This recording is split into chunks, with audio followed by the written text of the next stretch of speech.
Kita mau bicara keagungan Ramadan yang ditandai 3 hal. Pertama, Ramadan dipilih oleh Allah menjadi bulan tempat di mana pertama kali diturunkan Al-Quranul Karim, kitab suci kita, imam kita, pedoman utama dalam melaksanakan berbagai kegiatan hidup. Pertama, ia berisi akidah yang tujuannya menyelamatkan manusia dari ketergantungan kepada benda, menyelamatkan manusia dari kemusyrikan, baik syirik yang jali maupun syirik yang khafi. Syirik jali itu syirik terang-terangan, nyata-nyata menyembah berhala, nyata-nyata meyakini Tuhan lebih dari satu. Kalau gitu insya Allah kita aman. Tapi ada syirik khafi, syirik yang tersembunyi, menjadikan yang selain Allah sebagai tujuan akhir dari seluruh kegiatan hidup. Itu syirik khafi. Saya sejak pakai cincin ini rezeki lancar. Cincin. Saya sejak pakai gesper ini, jangan anak gadis, nenek-nenek ngelihat saya lemes. Gesper. Ini sejak ada perkutut di rumah ini, bisnis bagus. Perkutut. Kalau komputer lebih kita kagumi dari Allah, itulah berhala kita. Kalau pangkat lebih kita utamakan dari Allah, itulah berhala kita. Kalau ilmu lebih kita kagumi daripada Allah, itulah berhala kita. Quran membebaskan manusia dari ketergantungan kepada benda, membersihkan keyakinan, meluruskan tauhid dengan konsep akidah. Lalu sisi yang kedua, syariat untuk mengatur kehidupan sesama manusia. Selama ini kalau mendengar syariat yang terbayang oleh kita kan yang serem-serem, dan memang diopinikan sedemikian rupa.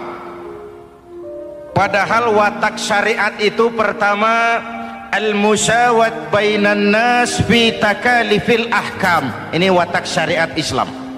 Semua manusia sama dalam berhadapan dengan hukum Allah. Semua manusia sama. Bukankah ini yang kita perjuangkan dengan tuntutan keadilan? Supaya di republik ini jangan ada warga negara kelas 1. Supaya di republik ini jangan ada yang kebal hukum. Supaya di republik ini hukum jangan seperti pisau, tajam ke bawah tapi tumpul ke atas. Syariat mengajarkan al-musawat bainan nas fi takalifil ahkam. Semua manusia sama dalam berhadapan dengan hukum Allah. Ketika mengajarkan orang beramal, Rasulullah kepada putri kesayangan beliau sendiri berkata, "I'mali ya Fatimah, i'mali fa inni la ughni anki minallahi syai'a." Fatimah, beramal kau. Fatimah sholat, Fatimah puasa, Fatimah haji. Kalau kau tidak beramal, aku ayahmu Rasulullah tidak akan sanggup membelamu di akhirat nanti. Inilah watak syariat. Tidak mentang-mentang anak kesayangan lalu ada jaminan, sudah Fat, kamu nggak sholat nggak apa-apa, nanti di akhirat ada papi. Tidak. Semua manusia sama dalam berhadapan dengan hukum. Andai kata Fatimah putri Muhammad mencuri, tidak usah orang lain, Muhammad sendiri yang akan memotong tangannya. Bukankah keadilan macam ini yang kita harapkan? Cuma sayang, selama ini banyak kita mengenal Islam seperti orang buta kenal gajah. Ada 3 orang buta dilepas ke kebun binatang, disuruh kenal gajah. Saya yakin laporannya lain-lain. Orang buta pertama bilang, "Pak, gajah tipis lebar kayak kipas." Kenapa? Dia baru pegang telinganya. Orang buta kedua ngotot, goblok itu Pak. Yang betul saya, gajah kecil panjang kayak ular. Kenapa? Yang dia pegang ekornya. Orang buta ketiga lebih marah, dua-duanya tolol Pak. Yang betul itu saya, gajah tinggi besar seperti pohon kelapa, karena yang dia pegang kakinya. Beginilah kita mengenal Islam. Seperti orang buta kenal gajah, frame of reference, kacamata pandangannya tidak total. Baru kenal kaki gajah sudah sok tahu gajah, baru kenal telinga gajah sudah sok kenal gajah. Kemana-mana pidato, saudara-saudara, gajah tipis lebar kayak kipas. Buat orang yang belum kenal gajah, dia menyesatkan. Buat orang yang sudah tahu gajah, senyum di kolom. Oh, kau baru kenal kupingnya kok. Begitulah kadang-kadang kita baca Quran, ayatnya yang keras, kesannya Islam itu sangar, Islam itu sadis, Islam itu perang. Di sisi lain ada yang adem, sejuk, lalu lahir generasi feminim. Buat saya yang terpenting semua kita perlu. Rasul mengajarkan, la takun ratban fatuksara wala yabisan fatuksara. Jangan lemah, nanti kau diinjak orang, tapi jangan keras, nanti kau dipatahkan orang. Hadirin yang saya hormati, lalu syariat juga punya at-tadrij fit tasri', tahapan dalam melaksanakan syariat. Oleh karena itu, Ramadan yang keagungannya ditandai dengan turunnya Al-Quran harus jadi momentum kembalinya kita kepada Al-Quran. Quran itu imam, kita ini makmum. Saya mau tanya, imam ikut makmum apa makmum ikut imam? Makmum ikut imam apa imam ikut makmum? Makmum ikut imam. Kalau Quran imam dan kita makmum, kita ikut Quran, jangan Quran diminta ikut kita.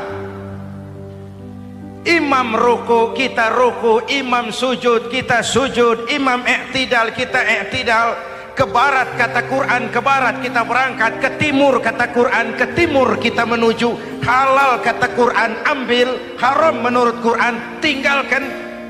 Kalau dia imam dan kita adalah makmum, mari berimam kepada Al-Quranul Karim. Yang kedua, keagungan Ramadan ditandai dengan perintah melaksanakan ibadah puasa. Para ulama menyebut puasa itu ibadah sirriyah, ibadah rahasia, ibadah abstrak, tidak ada unsur sugesti. Kalau kita sholat, orang lihat. Kita sodakoh, orang tahu.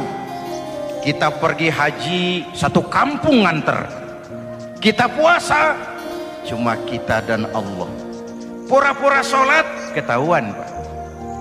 Pura-pura sodakoh, nggak bisa dong, apa yang disedekahin. Pura-pura haji, kemana perginya? Tapi pura-pura puasa, gampang. Keluar rumah, bibir lap yang kering, jalan lemesin dikit, ada angin miring, lemes amat puasa. Sirriyah, abstrak. Ibadah lain bisa dinilai, wah itu teman kita sodakohnya berani ya. Kok tahu kamu? Kelihatan dari jumlahnya. Itu sholatnya khusyuk ya. Kok ngerti kamu? Kelihatan dari geraknya. Tetangga sebelah itu rasa-rasanya hajinya mabrur ya. Kok ngerti kamu? Kelihatan dari tingkah lakunya setelah pulang haji. Kalau yang sebelah lagi itu haji tomat. Di Mekah tobat sampai kampung kumat. Ibadah lain kelihatan bisa dinilai, tapi puasa tidak bisa dinilai. Belum pernah saya dengar orang bilang, teman kita puasanya mantap betul ya. Kok tahu kamu? Beludah terus. Nggak ada hubungannya. Oleh karena puasa ibadah sirri, ibadah abstrak, maka yang terbentuk dari ibadah ini pertama keikhlasan. Ini sikap hidup yang paling penting. Orang lain mau puji atau tidak bukan soal. Orang lain mau dengar atau tidak bukan soal. Ini urusan saya dengan Allah. Dari ibadah sirri seperti ini terbentuk keikhlasan, dan itu penting.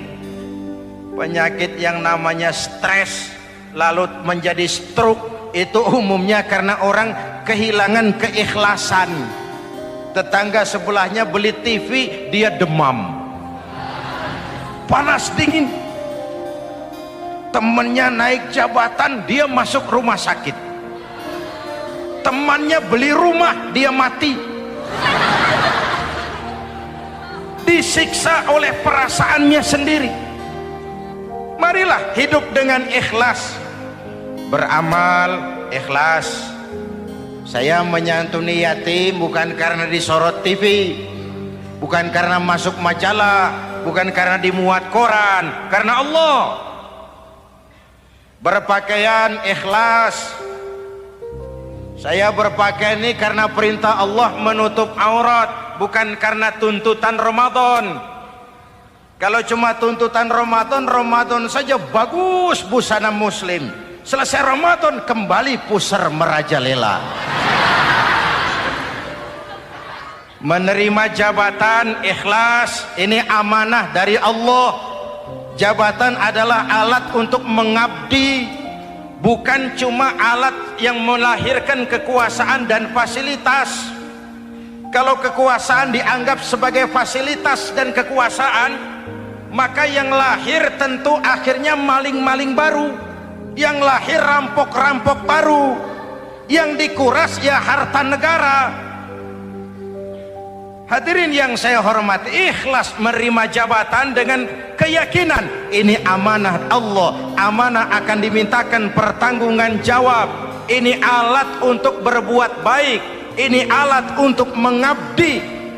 Kalau cuma digambarkan kekuasaan jabatan sebagai kekuasaan dan fasilitas, itu yang lalu banyak melahirkan rampok-rampok baru. Betul?